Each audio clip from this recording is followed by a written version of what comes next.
All right, listen, the Champions League group stage is coming, and I swear to you, this is one of those moments in sports where you just feel that buzz in the air, man. Like something wild is about to go down because this isn't just football. This is the absolute best of the best colliding under the brightest lights, legends being tested, underdogs sniffing blood, and billion-dollar squads trying not to choke under the weight of all that pressure. And the crazy part is you can't predict it. You can try, you can run all the numbers, but once that anthem hits and those players walk out, anything can happen.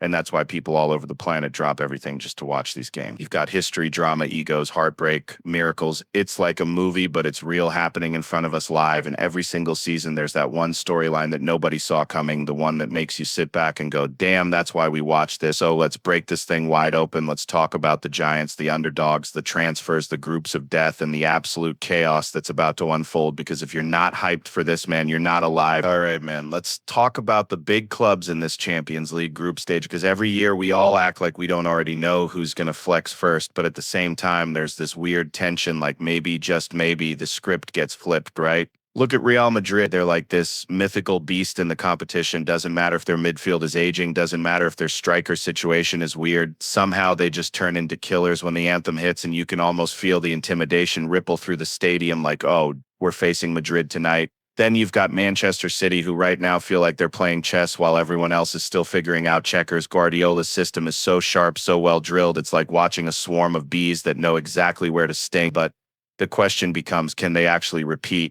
Can they hold that insane level with everyone gunning for them? Because history tells us defending this trophy is like trying to hold water in your hands. Bayern Munich, man, they're always lurking, and people forget they're probably the most consistent big club in Europe. The Germans don't mess around, and when you've got a squad stacked with depth, pace, and that clinical finishing, you just know they're not going to roll over for anybody. They'll grind you down, punish your mistake, and make you regret that one missed chance. Then there's Barcelona, and it's fascinating because they're in this weird in-between era trying to rebuild their identity, still carrying the weight of the Messi ghost, but you watch them and there are flashes of that old Magis kids who look fearless, ready to explode on the big stage, and if they catch momentum, suddenly you're like, oh, maybe this is the year they remind us who they are. And you can't ignore teams like PSG, right? Because even though people clown on them for choking, you can't look at that roster and not think they're dangerous, especially in a group stage where it's about moments, about star players just pulling something out of nowhere, and they've got guys who can flip a game on its head in 10 seconds. The big clubs carry this aura. It's not just about tactics, it's psychological warfare. It's the weight of history, the intimidation factor when smaller teams walk into the stadium and suddenly realize, holy shit, this is different. And that spotlight, that pressure, that expectation, it either crushes you or turns you into something superhuman. And that's why the group stage is so wild, because even though you think you know who's going to dominate, football has this way of reminding you that giants bleed too. The underdog factor in the Champions League is honestly one of the craziest things in sports, because it doesn't matter how much money you've spent, how many trophies you've lifted, or how many Ballon d'Or winners you've got in your squad. When one of these so-called smaller clubs shows up with nothing to lose, they play with this raw, fearless energy that just wrecks your expectations, and you can feel it shift in the stadium like the air gets heavy because the Giants suddenly looks uncomfortable. They're like, wait, this isn't supposed to happen, and that's where the magic kicks in. Look at Napoli, man. They were running through Serie A like a storm, and when they brought that swagger into Europe, you could tell teams weren't ready for how relentless they were. And Dortmund, oh my God, Dortmund's one of those squads where the youth, the pace, the chaos, it's like watching a group of college wrestlers go up against professionals. You think they're outmatched, but they're so unpredictable and high energy that they end up taking the fight to you, and suddenly you're the one backpedaling.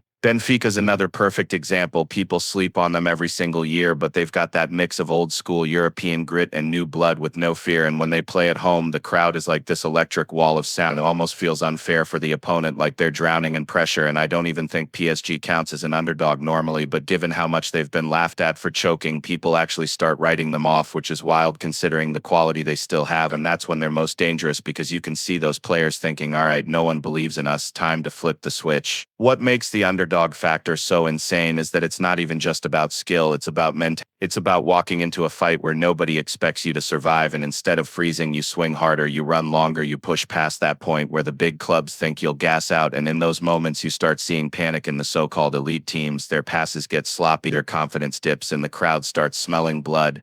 It's primal, dude, like watching a predator suddenly realize the prey has fangs. And in the Champions League group stage, when you only have a handful of games, one shock result can blow the whole group wide open. Suddenly that dark horse you dismissed back in September is sitting at the top of the table in November, making everyone rethink the script. Man, player form and transfers in the Champions League are like the wild card that can flip everything upside down because it doesn't matter how good your system is or how much history your club has. If your star striker is on fire or your new signing suddenly clicks, the whole energy of the group shifts instantly and you can see it in real time. You like the way one confident player can drag 11 bodies into battle with him. It's insane. And transfers especially, those are like rolling the dice in Vegas because sometimes you get that jack like a Holland walking into City and instantly becoming this Terminator level weapon that terrifies every defense, and other times it's like you bought a Ferrari that won't start, just sitting there shiny but useless, and that's where the psychology of form kicks.